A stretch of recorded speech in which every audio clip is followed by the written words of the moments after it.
আমি আজকে আপনাদেরকে ডিমের কোরমা করে দেখাবো।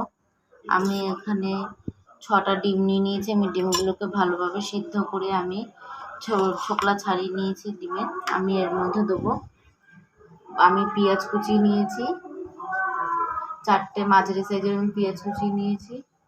আর এখানে আমি কাঁচা লঙ্কা দেবো, আর রসুন আর আদা। আর আমি এর মধ্যে দেবো হচ্ছে নুন, ধনের গুঁড়ো, জিরের গুঁড়ো আর গোটা গরম মশলা। তাহলে চলুন প্রথমে আমি কড়াইটা গ্যাস বসিয়ে আমি ডিমটা ভেজে। দেখুন আমি এখানে কড়াইটা বসিয়ে দিয়েছি। আমার কড়াইটা গরম হলে আমি কড়াইতে তেল দিয়ে দেবো। আমার কড়াইটা গরম হয়ে গেছে, এবার আমি কড়াইতে সাদা তেল দিয়ে দিচ্ছি। এবার আমি ডিমগুলোকে ভেজে নেব ভালো করে।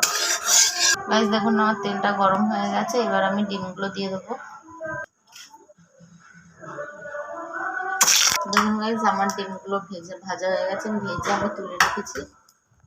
আর আমি ওই তেলের মধ্যেই আমি পেঁয়াজগুলো একটু ভেজে নেব।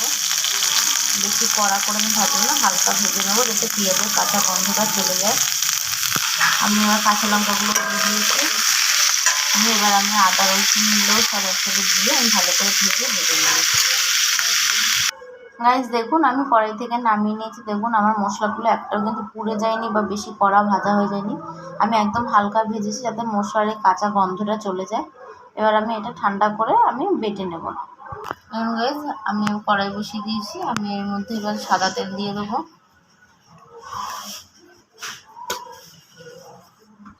গাইস আমার তেলটা গরম হয়ে গেছে, এবার আমি গোটা গরম মশলাগুলো দিয়ে দেবো, এলাচ, দারচিনি এগুলো দিয়ে।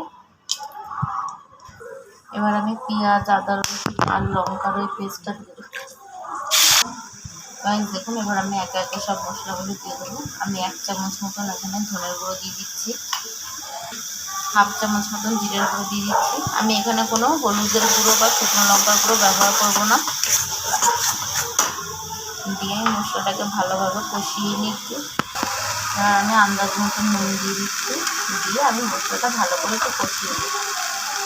মশলাটা আমার পুড়ে না যায় তার জন্য আমি একটুখানি জল ব্যবহার করে নিচ্ছি। আমি একটু ভালোভাবে কষিয়ে দিচ্ছি।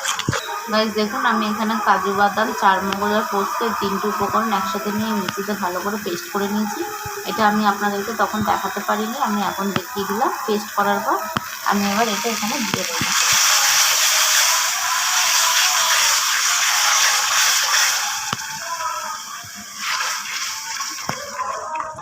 গাইস এবার আমি এখানে 2 চামচ মতন দুধ দিয়ে দিচ্ছি। আমি এখানে বড় চামচে 2 চামচ দুধ দিয়ে দিলাম। গাইস দেখুন আমার মশলাটা কিন্তু কষে গেছে, এবার আমি ভেজে রাখা ডিমগুলো দিয়ে দিচ্ছি। দিয়ে আমি একটুখানি ভালো করে নেড়েছি, আমি টক দই দিয়ে তারপরে আমি নামিয়ে নেব। আমি আবার উপর থেকে 2টো শুকনো লঙ্কা দিয়ে দিচ্ছি। এবার আমি ফেটিয়ে রাখা টক দইটা আমি দিয়ে দিলাম। এবার আমি একটু ভালো করে নেড়েছি, আমি এটা নামিয়ে দেবো। দেখুন গাইস আমার রান্নাটা কিন্তু পুরোপুরি কমপ্লিট হয়ে গেছে। এবার আমি নামানোর আগে 1 চামচ মতন ঘি দিয়ে দিচ্ছি। এটাতে আমি কোনো গরম মশলা দিচ্ছি না। ঘি দিয়ে আমি গ্যাসের ফ্লেমটা অফ করে আমি কিছুক্ষণের জন্য চাপা দিয়ে রেখে দেবো, তারপরে আমি আপনাদের দেখাচ্ছি। দেখুন আমি ওইটা কড়াই থেকে নামিয়ে নিয়েছি, আমি আপনাদেরকে দেখালাম। দেখুন পুরো ভিডিওটা আপনারা সম্পূর্ণ ভালোভাবে দেখবেন। আর যদি ভিডিওটা ভালো লেগে থাকে অবশ্যই আমাকে কমেন্ট করে জানাবেন।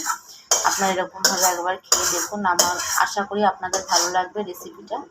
আর আমার ভিডিওটা ভালো লেগে থাকলে লাইক, কমেন্ট আর শেয়ার করে দেবেন, সাবস্ক্রাইব করতে ভুলবেন না।